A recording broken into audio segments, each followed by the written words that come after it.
கொஞ்ச நாளைக்கு முன்னாடி சில செய்திகளை கேள்விப்பட்டிருப்பீங்க. அமெரிக்காவில் இருந்து அமெரிக்கர்கள் அல்லாத ஆப்பிரிக்கர்களோ இஸ்லாமியர்களோ இல்லை சிறுபான்மையினராக இருக்கக்கூடிய சில நபர்களோ வெளியில் ஓடி போயிருங்க. அதுவும் கருப்பாக இருக்கீங்களா, அமெரிக்காவில் இருக்காதீங்க அப்படின்ட்டாங்க. அப்படி நிறைய நாடுகளுடைய லிஸ்டையும் வெளியிட்டாங்க. இன்னைக்கு அமெரிக்காவுக்கு ஏற்பட்டிருக்கக்கூடிய கதி என்ன தெரியுமா? உலகம் முழுவதும் இருக்கக்கூடிய 18 நாடுகளில் இருந்து அமெரிக்கர்கள் தப்பி பொழைச்சி எப்படியாவது அமெரிக்காவுக்கு வந்து சேருங்கோ அப்படின்னு ட்ரம்ப் இப்போ அனௌன்ஸ்மெண்ட்டை கொடுத்துருக்காரு. அந்த பயம் இருக்கணும்டா அப்படிங்கிற அளவிற்கு தான் சம்பவம் நடந்திருக்கு. இஸ்ஃபகான் அப்படின்னு சொல்லிட்டு ஒரு நியூக்ளியர் சைட்டு ஈரான்ல இருக்கு, அது பயங்கரமா சேதமடைஞ்சிருக்கு அப்படிங்கிற தகவல் வெளியாயிருக்கு. இது எதனால அப்படிங்கிறது தொடர்பாக அமெரிக்காவும் சில ஆதாரங்கள் கொடுத்துருக்காங்க, ஈரானும் சில ஆதாரங்களை கொடுத்துருக்காங்க. யாரு பெருசுன்னு அடிச்சு காட்டு அப்படிங்கிற அளவிற்கு இப்போ ஒரு சம்பவம் நடந்திருக்கு. Nuclear test with earthquake. டீடைல்டா பேசுவோமா? வாங்க பார்க்கலாம் உறவுகளே. இது பிரசாத் சிக்னேச்சர். தென்னிந்தியாவின் கட்டடக்கலை ராஜாக்கள் creator constructions and north west interiors உங்களோட கனவு இல்லத்தை பிரம்மாண்டமா கட்டி கொடுக்குறாங்க கிரியேட்டர் கன்ஸ்ட்ரக்ஷன்ஸ். அதோட கட்டி கொடுத்த வீட்டை இன்டீரியர் பண்ணி அழகாக்குறாங்க நார்த் வெஸ்ட் இன்டீரியர்ஸ். தொடர்புக்கு 72907991. உங்களுடைய தொழில் சம்பந்தமான விளம்பரங்களை நமது சேனலில் ஒளிபரப்ப உங்களுக்கான அருமையான வாய்ப்பு. எர்த்குயிக் அப்படிங்கிற வார்த்தையை சொல்லியிருந்தேன். எங்க நடந்தது? ஈரான்ல 4.3 அப்படிங்கிற அளவிற்கான லிக்டர் அளவுகோல்ல பதிவாயிருக்கு. இந்த எர்த்குயிக் யதார்த்தமா நடந்ததா, இயற்கையா நடந்ததா, இல்ல செயற்கையாக வரவழைக்கப்பட்டதா அப்படிங்கிறது தொடர்பான கேள்விகள் இப்போ கேட்கப்படுது. அது ஒருவேளை நியூக்ளியர் டெஸ்டாக இருக்குமோ அப்படிங்கிற அச்சம் உலகத்துக்கு இருக்கு. பட் சுமத்ரா அப்படிங்கிற தீவுல நிலநடுக்கம் ஏற்பட்டிருக்கு. அது இந்தோனேஷியாவில் அங்கே ஏற்பட்டுச்சு அப்படின்னா உலகம் முழுவதும் அதிர்வுகள் இருக்கத்தான் செய்யும். அதுல ஒன்றும் மாற்று கருத்து இல்லை. அப்போ அது நியூக்ளியர் டெஸ்டாக இருப்பதற்கு வாய்ப்பு இல்லைன்னு சொல்லி முடிச்சிடலாம். அடுத்தது, லெபனான்ல இருக்கக்கூடிய ஒரு வீடியோ ஒன்று சிக்கிச்சு. அந்த வீடியோ காட்சிகள்ல ஆர்மி மிசைல்ஸ் அப்படியே மூவ் ஆகி போகுது. மூவ் ஆகி போகல, போன வேகத்துல திருப்பி வந்திருக்கு. எங்கிருந்து திருப்பி வந்திருக்கு? இப்போ லெபனான் பயப்படுது அப்படிங்கிறது தான் செய்தி.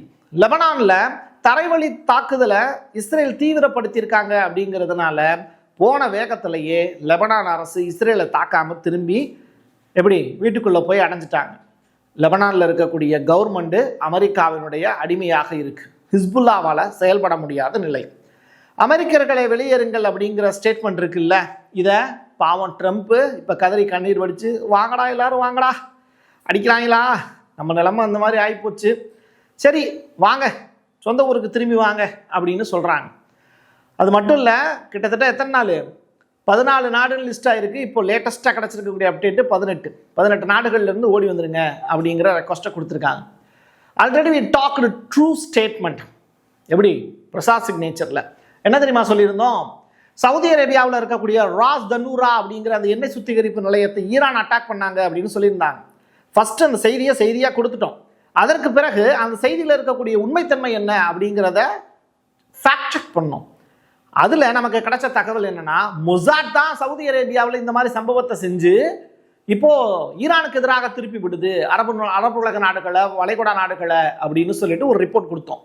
அது உண்மைதான் அப்படிங்கிறத இப்போ தஸ்னீம் அப்படிங்கிற அந்த நியூஸ் சேனல் இப்போ ரிப்போர்ட் ஃபைல் பண்ணியிருக்காங்க. ஸோ மொசாட்டினுடைய சதிதான் அரபு நாடுகளை ஈரானுக்கு எதிராக திருப்புவது. அதில் ஒரு சம்பவம் தான் இது. சரியா? போர் நேரத்தில் நம்ம ஊரில் கலவரம் நடந்தாலே ஒரு கடைக்குள்ளே புகுந்து இருக்கிறத பூரா திருடிட்டு போவாங்க. இவங்க நிலத்தையே திருடுறவங்க. எப்படி காசாவோட நிலத்தை திருடினாங்கல்ல, அது அப்படி கொட்ட கோஷ்டிகிட்ட இருந்து போர் நடக்கும்போது உண்மையான செய்தியாக கிடைக்கும். நீங்கள் எல்லாத்தையும் செக் பண்ணி பார்க்கணும். அப்படி இல்லாட்டி பிரசாத் சிக்னேச்சரை தொடர்ந்து பாருங்க.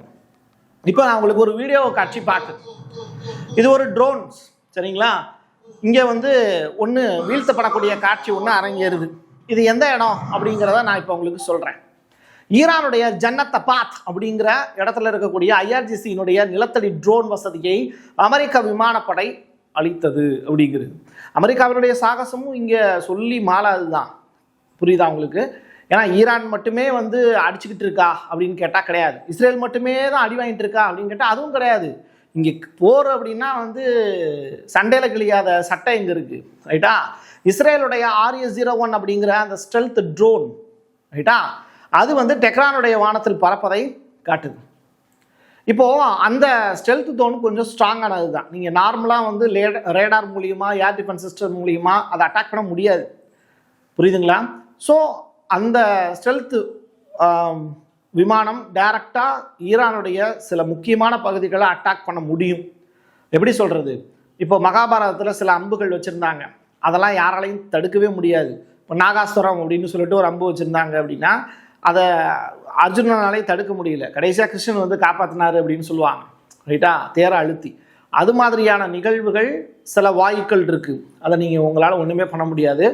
ஸோ அந்த மாதிரியான வாயுக்கள் நிரப்பப்பட்ட விமானங்களும் இங்கே உள்ளுக்குள்ளே வச்சுருக்காங்க, அதை வந்து வீழ்த்தவே முடியாது. புரியுதுங்களா? ஈரானுடைய இஸ்ஃபகானில், அதாவது இப்போ வந்து இது வந்து இஸ்ஃபகான் நியூக்ளியர் சைட்டுன்னு வச்சுக்கோங்க, இது தரைக்கு மேலே சில கட்டமைப்பு இருக்கும், அதுக்கு கீழே காங்கிரீட் அமைப்பு இந்த மாதிரி இருக்கும், அதுக்கு கீழே தான் என்ன ஆகும், இந்த யுரேனியம் செறிவூட்டலை வச்சு பண்ணுவாங்க. அப்போ என்னது, இது ரொம்ப சேஃப் அண்ட் செக்யூர்டான இடம். மேலேருந்து பாம்பு போட்டால் கூட ஒரு குறிப்பிட்ட அளவு தான் போக முடியும், 1 2 3ன்னு படிக்கட்டுகள் மாதிரி இருக்கும். அப்போ குறிப்பிட்ட அளவு மட்டும் மேலே மட்டும் தான் டேமேஜ் ஆகுமே தவிர கீழே இருக்கக்கூடிய யுரேனியம் செறிவூட்டலுக்கு பாதிப்பு ஏற்படாது. ஸோ அப்படிப்பட்ட அந்த இடத்துல இஸ்ஃபகானில் இப்போ அமெரிக்கா அட்டாக் நடத்தியிருக்காங்க அப்படிங்கிற தகவல் வெளியாயிருக்கு. இதில் 24 அணு விஞ்ஞானிகள் இறந்து போயிட்டாங்க அப்படிங்கிற ரிப்போர்ட்டும் பதிவாயிருக்கு. சரி, இப்போ இந்த B2 ஸ்டெல்த் விமானங்கள் இருக்குல்ல, அது அமெரிக்காவில் இருந்து புறப்பட்டு 12 மணி நேரம் டிராவல் பண்ணி ஈரானை நோக்கி வந்துகிட்டு இருக்கு அப்படிங்கிற செய்தி வெளியாயிருக்கு. இதை அமெரிக்கா உறுதிப்படுத்தலை. ஏன் அப்படின்னா அது போய் அட்டாக் பண்ணுறதுக்கான நேரம் காலம்லாம் இருக்குது, அது அமெரிக்காவுக்கு மட்டும்தான் தெரியும், சொல்ல மாட்டாங்க. பட் இதை சில செய்தி ஊடகங்கள் உறுதிப்படுத்துகிறாங்க. அது மட்டும் இல்லை, 1 இல்லை 2 B2 விமானங்கள் வந்துக்கிட்டு இருக்கு ஈரானை நோக்கி அப்படின்னு. அது நீங்கள் நினச்ச உடனே இங்கேருந்து அம்பு விட்ட உடனே டப்புடு போய் அங்கே அடிக்கிற மாதிரி இல்லை, அங்கேருந்து ஏவுனா ஈரானுக்கு வந்து சேர 12 மணி நேரம் ஆகும். அமெரிக்காவினுடைய போர் விமானங்களை இப்போது ஸ்பெயின் வந்து விரட்டி விட்டுருக்காங்க. ரொம்ப கட்ஸான ஆலியா இவர் அப்படின்னு சொல்லிட்டு ஸ்பெயினுடைய பிரைம் மினிஸ்டர் பெட்ரோ அவர்களை சொல்லலாம். ஒரு கிளாசிக்கான வீடியோ ஒன்று வெளியிட்டிருந்தாரு, அதில் சூப்பராக பேசியிருக்காரு ஒரு அரை மணி நேரத்துக்கு மேலே. அதில் நம்ம கேட்டு தெரிஞ்சுக்கிட்ட வகையில் அமெரிக்க போர் விமானங்களை ஸ்பெயினில் வச்சுலாம் ஏவக்கூடாது, ஓடி போயிரு அப்படின்னு விரட்டி விட்டுருக்காரு. உண்மையிலேயே சிறந்த ஆன்மகன் தான் இல்லையா? 49 ஈரானிய தலைவர்களை வேட்டையாடி இருக்கோம் அப்படின்னு கரோலின் அவர்கள் சொல்லியிருக்காங்க. யாரு? அமெரிக்காவினுடைய ட்ரம்பினுடைய செய்தி தொடர்பாளர்.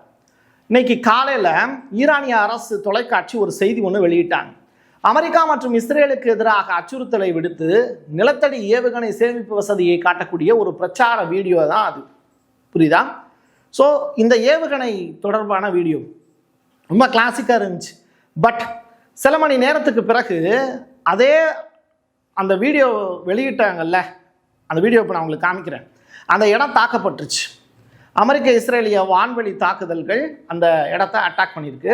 அந்த இடம் வந்து பாருங்கள், இது வந்து ஒரு பியூட்டிஃபுல்லான மியூசிக்கோட ஈரானுடைய கொடி மேலே இருக்குது. அந்த கட்டடத்துக்குள்ளே இருந்து அப்படியே அவங்களுடைய ஆயுதங்கள் வெளியில் வருது. ஒரு குறிப்பிட்ட நேரத்திற்கு பிறகு அதே கட்டடம் தகர்க்கப்படுவது மாதிரியான காட்சிகள் பதிவாகுது. ஸோ அமெரிக்காவும் இங்கே அட்டகாசம் பண்ணுறாங்க. இப்போது ஈரான் அணு ஆயுதங்கள் வச்சுருக்காங்கன்னு சொல்லி தான் அதனுடைய நியூக்ளியர் சைட் மீது அட்டாக் பண்ணுறீங்க. பட் ஈரானுடைய அணு ஆயுதங்களை தயாரிப்பதற்கு எந்த ஆதாரமுமே கிடையாது அப்படின்னு ரஷ்யாவினுடைய வெளியுறவுத்துறை அமைச்சர் லாவ்ரோவ் அவர்கள் ஸ்டேட்மெண்ட் சொல்கிறார். ஈரான் அணு ஆயுதங்கள் தயாரிக்கலை அப்படிங்கிறது தான் உண்மை அப்படின்னு அவர் சொல்லக்கூடிய ஸ்டேட்மெண்ட்டுக்கு அவர் வச்சிருக்கக்கூடிய ஆதாரம் என்ன தெரியுமா? ரஷ்யாவினுடைய உளவுத்துறை அந்த தகவலை சொல்லுது, IAEA அந்த தகவலை சொல்லுது. பட் நீங்கள் நியூக்ளியர் சைட் மீது ஏன் அட்டாக் நடத்துறீங்க அப்படிங்கிற கொஸ்டினை இப்போ லாவ்ரோவ் தான் கேட்டிருக்காரு. IAEA இன்னும் கேட்கல. ஒருவேளை அடுத்த வீடியோவில் நம்ம சொல்கிறதுக்குள்ளே கேட்டுருவாங்களோ பார்ப்போம். எமிரேட்ஸ் ஏர்லைன்ஸ் ரைட்டா, அவங்க போக்குவரத்து சேவைகள் முடங்கியிருக்கு. கொஞ்சம் கொஞ்சமாக அது சீராகவும் நம்பலாம். பட் ஹோட்டல்கள், டாக்ஸிகள், ஏர்போர்ட்டை நம்பி எவ்வளோ வியாபாரம் இருக்குது இல்லையா? டிக்கெட் எடுக்கிறதுல இருந்து ட்ராப் பண்ணுற வரைக்கும் ஏகப்பட்ட ப்ராசஸ் இருக்குது, இன்க்ளூடிங் சாப்பாடுல வரைக்கும். ஸோ இந்த விமான நிலையங்கள் செயல்படாமல் இருக்கிறதுனால துபாய் அரசுக்கு ஒரு நிமிஷத்துக்கு மட்டும் $1 மில்லியன் அளவிற்கு இழப்பு ஏற்படுது அப்படிங்கிறது தான் தகவல். ப்ரெஷர் போடு அமெரிக்கா கிட்ட, ஒன்னி சொன்னால் கேட்பாங்கல்ல, கேட்டுப்பாரு அப்படிங்கிறாங்க ஈரான். சரி, இப்போ அமெரிக்காவுக்கும் இஸ்ரேலுக்கும் உதவி செய்யுங்க அப்படின்னு கெஞ்சுற அளவிற்கு இப்போ நிலைமை மாறி இருக்கு. குர்திஷ் அப்படிங்கிற அந்த படையினரை இப்போ ட்ரம்ப் வந்து கோரிக்கை விடுக்கிறார். எங்க? துருக்கியில். ஈராக்கினுடைய 2 முக்கிய குர்திஷ் பிரிவுகள், அதாவது துருக்கியிலையும் இருக்காங்க, ஈராக்கினுடைய பார்டர்லையும் இருக்காங்க, ரெண்டுமே ஜாயிண்ட் அடிக்கும். இப்போ இந்த குர்திஷ்கான் அப்படின்னு சொல்லிட்டு ஒரு நாடு, தனி நாடு வேணும்னு அவங்க கோரிக்கை விடுத்துக்கிட்டு இருக்காங்க. ரைட்டா? ஈராக்லையும் இருக்காங்க, துருக்கியிலையும் இருக்காங்க. சரி, இப்போ அமெரிக்கா ஹெல்ப் கேட்கறது எங்க? ஈராக்ல. சரி, மசூத் பர்சானி, பாபல் தலபானி அப்படின்னு சொல்லிட்டு 2 பேர் இருக்காங்க. அந்த 2 பேர்ட்டையும் இப்போ ட்ரம்ப் ஃபோன் பண்ணி உதவி செய்யுங்கப்பா, வேறு என்ன பண்ணுறது, அண்ணன் கஷ்டத்தில் இருக்கேன், அடிக்கிறாங்க, தாங்க முடியல அப்படின்னு ஹெல்ப் கேட்டிருக்காரு. இந்த அவமானம் உனக்கு தேவையா அப்படின்னு தான் மற்ற நாடுகள் இப்போது ட்ரம்ப்பை பார்த்து கேட்குறாங்க. போர் மற்றும் ஈரானுக்கு எதிராக குர்திஷ்கள் உதவக்கூடிய வழிகள் குறித்தும் அவர் விவாதிச்சிருக்காருன்னு சொல்கிறாங்க. எது எப்படியோ இந்த இஸ்ரேலிய பிரதமர் நெதன்யாகு பல மாதங்களாக நடத்திய பரப்புரைக்கு பிறகு எப்படி ட்ரம்ப் நீங்கள் சொன்னீங்கன்னா தான் அவங்க வருவாங்க, அவங்கள உதவிக்கு கூப்பிடுங்க, நமக்கு ஹெல்ப்ஃபுல்லாக இருக்கும் அப்படின்னு நெதன்யாகு ரெக்வஸ்ட் பண்ணதா தகவல் ரிலீஸ் ஆயிருக்கு. இது தொடர்பான உண்மையான செய்தி யார் வெளியிட்டிருக்காங்கன்னா ஆக்சியோஸ் அப்படிங்கிற அந்த செய்தி நிறுவனம் தான் செய்தி சொல்லியிருக்கு. வித் ப்ரூஃபோட, வீடியோவோட, டாக்குமெண்டேஷனோட நீங்கள் ஒரு செய்தியை பார்க்கணும், தெரிஞ்சுக்கணும் அப்படின்னா கண்டிப்பாக நீங்கள் பிரசாத் சிக்னேச்சரை என்ன செய்யணும்? சப்ஸ்கிரைப் பண்ணிக்கணும். அதே நேரத்தில் இந்த வீடியோ பிடிச்சது அப்படின்னா உங்களுடைய நண்பர்களுக்கும் உறவினர்களுக்கும் ஷேர் பண்ணுங்கள். என் கையெழுத்து என் மக்களுக்கான உறவுகளே. மீண்டும் ஒரு பதிவில் சந்திக்கலாம். நன்றி, வணக்கம். Prasad signature media broadcasting private limited. நீங்க நியூஸ் ரீடரா மாறணுமா? கண்டென்ட் கிரியேட்டரா உருவாகணுமா? சேட்டலைட் சேனல்ல ரிப்போர்ட்டரா வேலை பார்க்கணுமா? டாக்குமெண்ட்ரி மேக்கிங்ல இருந்து ஜேர்னலிசம் பற்றிய முழுமையான பயிற்சி பெற உங்களுக்கான அருமையான வாய்ப்பு. எங்களை தேடி வாங்க. ஆன்லைன் மற்றும் நேரடி பயிற்சி வகுப்புகளும் சர்டிபிகேட் கோர்ஸாவே கத்துத்தரும். மீடியா துறையில் 10 ஆண்டுகளுக்கு மேல அனுபவம் உள்ளவர்கள் பயிற்சி கொடுப்பார்கள். வாய்ஸ் ஓவர் தொடங்கி வாய்ஸ்லெஸ் பீப்புளுக்காக உங்களை சிறந்த ஜேர்னலிஸ்டா உருவாக்க வேண்டியது எங்களோட பொறுப்பு. ஸ்கூல்ஸ் அண்ட் காலேஜஸ்ல ஜூனியர் ஜேர்னலிஸ்ட்ங்கிற பேர்ல ஒர்க் ஷாப்பும் கண்டக்ட் பண்ணி கொடுக்கிறோம். மோட்டிவேஷனல் ஸ்பீக்கரா கடந்த 15 ஆண்டுகளா கல்வி நிறுவனங்களுக்கு நிகழ்ச்சிகளும் நடத்தி தரோம். தொடர்புக்கு 9944790333 94493594 prasad@gmail.com. உங்களுடைய தொழில் சம்பந்தமான விளம்பரங்களை நமது சேனலில் ஒளிபரப்ப உங்களுக்கான அருமையான வாய்ப்பு.